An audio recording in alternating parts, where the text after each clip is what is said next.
बिस्मिल्लाहिर्रहमानिर्रहीम। अस्सलामुअलैकुम। जी तो दोस्तों, काफ़ी कुछ आज़रबाईजान के बारे में मैं इंफॉर्मेशन देता रहा हूँ, जो कि टूरिज़म के रिलेटेड भी इंफॉर्मेशन दी, जो स्टूडेंट थे उसके रिलेटेड भी इंफॉर्मेशन दी, और उसके अलावा जो बिज़नेस के बारे में भी टीआरसी के बारे में भी इंफॉर्मेशन दी।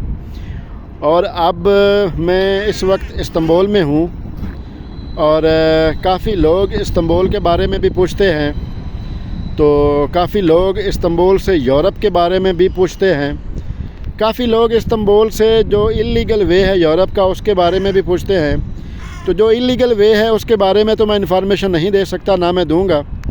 बाकी आज के बाद काफ़ी इन्फॉर्मेशन है जो इस्तांबुल के रिलेटेड भी है, टर्की के रिलेटेड, क्योंकि टर्की जब खिलाफत ख़त्म हुई थी 1923 में, तो 100 साल पाबंदी लगी थी तुर्की के ऊपर।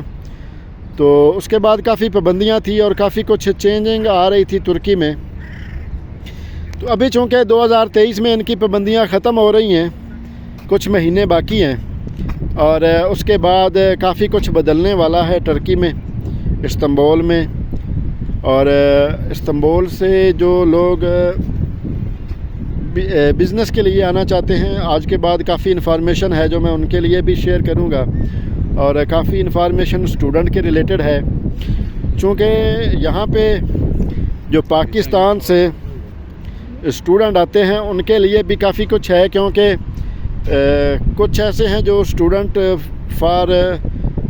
आगे स्टडी ट्रांसफ़र करते हैं यूरोप में, उसके लिए भी है। और यूरोप के बहुत ज़्यादा कंट्री ऐसे हैं जो कि इस्तांबुल से, जिनके पास टीआरसी होती है, जिनके पास रेजिडेंस परमिट होता है, जिनके पास कंपनी होती है। कंपनी 3 किस्म की है, 2 किस्म की कंपनी इस्तांबुल में ओपन करना आसान है, जिसमें एक किस्म की जो सोलो कंपनी है वो ओपन करना और भी आसान है। उसमें किसी किस्म का टर्किश पर्सन को जो है वो पे के लिए, जॉब के लिए हायर नहीं करना पड़ता, बहुत ही आसान है। और उस बिहाफ पे जो लोग टर्की इस्तांबुल से आगे यूरोप मूव होना चाहते हैं उनके लिए भी काफ़ी आसान है। ये काफ़ी आसान चीज़ है।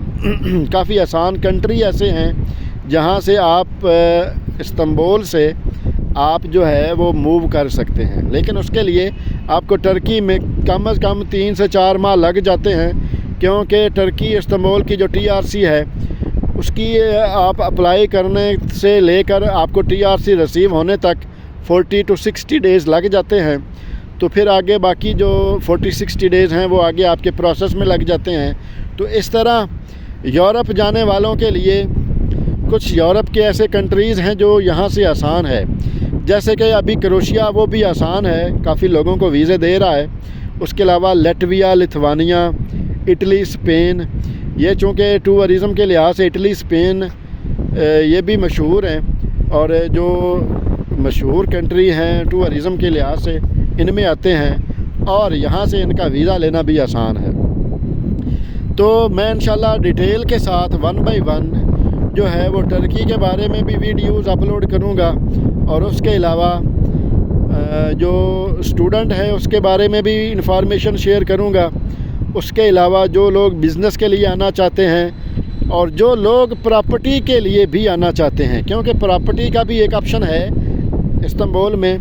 बहुत ज़्यादा ऐसे एरियाज़ हैं जहाँ पे आप प्रॉपर्टी बाय कर सकते हैं, और उस प्रॉपर्टी को आप सेल परचेज़ के लिहाज से आप जो है वो रख सकते हैं, और मुनासिब टाइम आने पर आप जो है उस ख़रीदी हुई प्रॉपर्टी को सेल करके प्रॉफिट भी कमा सकते हैं। और फिर कुछ ऐसी जगहें हैं जहाँ पे आप इन्वेस्ट करके, बिज़नेस इन्वेस्ट करके आप अच्छा खासा कमा सकते हैं। उसके लिए मैं डे बाय डे आपको इंशाल्लाह वीडियोज़ अपलोड करता रहूँगा और इन्फॉर्मेशन आपके साथ शेयर करता रहूँगा, ताकि आप उससे फ़ायदा उठा सकें। जो लोग बिज़नेस माइंड लेकर आना चाहते हैं, जो आ रहे हैं, उनको भी इस इन्फॉर्मेशन से फ़ायदा होगा। और उसके अलावा जो आज़रबाईजान की भी कोई चेंजिंग होती हुई होगी, क्योंकि आज़रबाईजान मेरा زندگی کا ایک حصہ وہاں پہ گزرا ہے اور میرے لنکس ہیں وہاں پہ. اگر کچھ آذربائیجان میں بھی بزنس کے ریلیٹڈ چینجنگ ہوئی اور انہوں نے فیسیلیٹیں دینا شروع کر دی، لوگوں کو فیسیلیٹیٹ کیا، تو وہ بھی انفارمیشن آپ کے ساتھ شیئر کرتا رہوں گا. لیکن جو بزنس ہے، بزنس TRC ہے، اس کو لے کر لوگ کافی پریشان ہیں آذربائیجان میں. تو وہ ایک ایسا ایشو ہے جس کے بارے میں ابھی کوئی حتمی نیوز، جو حتمی ایک خبر ہے، ایک ایسی نیوز جو آپ کے ساتھ شیئر کی جا سکے، وہ نہیں ہے. اور امید ہے کہ جلد ہی وہ آئے گی اور آپ کے ساتھ شیئر کریں گے. لوگ اصل میں آذربائیجان اس لیے بھی جانا پسند کرتے ہیں کیونکہ ای ویزا ہے، ویزا حاصل کرنا آسان ہے اور ریجیکٹ نہیں ہوتا. تو باقی ملکوں کی طرف جو جب وہ دیکھتے ہیں کہ ڈاکومنٹیشن یہ ہے، وہ ریکوائرمنٹ ہے، تو اس کے بعد وہ لوگ پریشان ہو جاتے ہیں.